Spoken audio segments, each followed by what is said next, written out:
جو ہے وہ ہمارے دلوں میں اتر جائے۔ دنیا کی روایت ہے کسی بھی بڑے گھر میں جب کسی بچے کی آمد ہوتی ہے، ولادت ہوتی ہے، تو اس گھر کے بڑوں کو جا کے مبارکباد دی جاتی ہے۔ بچہ جو مولود ہے اسے تو نہیں کہا جائے گا بڑی مبارک ہو تم آ گئے ہو۔ اس گھر کے جو بڑے ہوتے ہیں، جو ان کے آباء و اجداد ہوتے ہیں، جس وقت حاضر و موجود ہوتے ہیں، جو کمی ہوتے ہیں، جو چاہنے والے ہوتے ہیں، جو عزت کرنے والے ہوتے ہیں، جو تعلق والے ہوتے ہیں، جو محبت والے ہوتے ہیں، وہ ان کے گھر میں جا کے ان کے بڑوں کو مبارکباد پیش کرتے ہیں۔ اور یہ بڑے وہ ہیں، محمد رسول اللہ صلی اللہ علیہ وآلہ وسلم کے بڑے وہ ہیں جن کے لیے قرآن مجید میں ارشاد ہو رہا ہے اِنَّکَ لَمِنَ الْمُرْسَلِینَ، یہ مرسلین میں سے ہیں۔ مضمون بڑا تھا، میں نے بڑا مختصر کر کے 5 منٹ کی صرف آدمی مرسلین، ارسال کرنے والے، ارسال کرنے والے، دینے والے، بانٹنے والے، تقسیم کرنے والے، پیغام کو آگے پہنچانے والے۔ اب ارسال وہی کر سکتا ہے جس کے پاس کچھ آیا ہو۔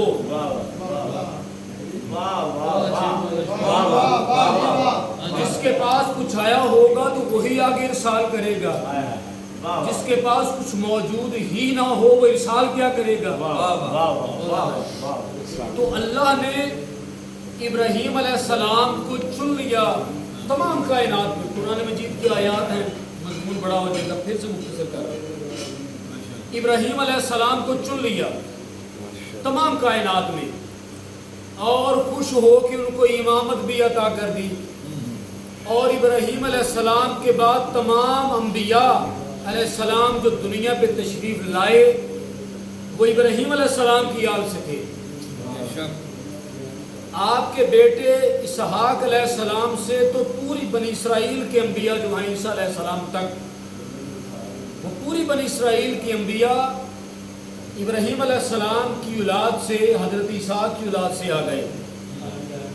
اب یہ سلسلہ پورے عرب میں، بلاغ عرب کو چھوڑ کے، حجاز کو چھوڑ کے باقی جتنا بھی علاقہ تھا وہاں پہ ایک وقت میں 2 نبی، 4 نبی، 5 نبی بھی ایک وقت میں موجود رہے۔ تو یہ سلسلہ ہدایت کا ابراہیم علیہ السلام کی آل سے اس طرح سے چل رہا تھا۔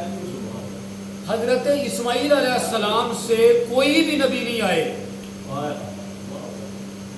نبی اکرم صلی اللہ علیہ وآلہ وسلم امام الانبیاء واحد نبی تھے جو اسماعیل علیہ السلام کی اولاد سے آئے۔ تو ایک طرف تو ہدایت کا سلسلہ بنی اسرائیل میں چل رہا تھا، نبی آ رہے تھے، اعلان نبوت بھی ہو رہا تھا، صحیفے بھی نازل ہو رہے تھے، کتابیں بھی اتر رہی تھی اور ہدایت کا سلسلہ چل رہا تھا۔ ادھر حضرت اسماعیل علیہ السلام سے ان کے بیٹے کدار، کدار سے عدنان اور عدنان سے فار، اس کے بعد یہ سارا سلسلہ چلتا ہوا پشت در پشت نبی اکرم صلی اللہ علیہ وآلہ وسلم کی جانب یہ سلسلہ گامزن تھا۔ اور یہاں پہ قرآن نشاندہی فرما رہا ہے اِنَّکَ لَمِنَ الْمُرْسَلِینَ، اے نبی تم مرسلین میں سے ہو، جاہلوں میں سے نہیں ہو، ہدایت یافتہ میں سے ہو، ان میں سے ہو جو میرے پیغام کو آگے پہنچانے والے ہیں۔ نبی اکرم صلی اللہ علیہ وآلہ وسلم کے اجداد میں تمام اجداد جتنے بھی گزرے ہیں وہ تمام کے تمام اپنے دور میں اس بات سے آشنا تھے کہ اللہ وحدہ لا شریک ہے، اس تمام کائنات کا ایک پروردگار ہے، اور اس بات سے بھی آشنا تھے کہ ہماری نسل میں سے، ہماری پشت میں سے، ہماری صلب میں سے آخری نبی کا ظہور ہوگا جو امام الانبیاء ہوگا۔ اور ہر اجداد محمد نے اپنے اس اعزاز کو سنبھالتے ہوئے اور سمجھتے ہوئے نہ صرف اپنے اس اعزاز کی حفاظت کی بلکہ اپنے اپنے دور میں، اپنے اپنے قبیلے میں، اپنے علاقے میں، بلاغ عرب میں اللہ کی جانب سے وہ سب سے معزز انسان تھے۔ شجاعت میں بھی لاجواب تھے، سخاوت میں بھی لاجواب تھے، علم میں بھی لاجواب تھے،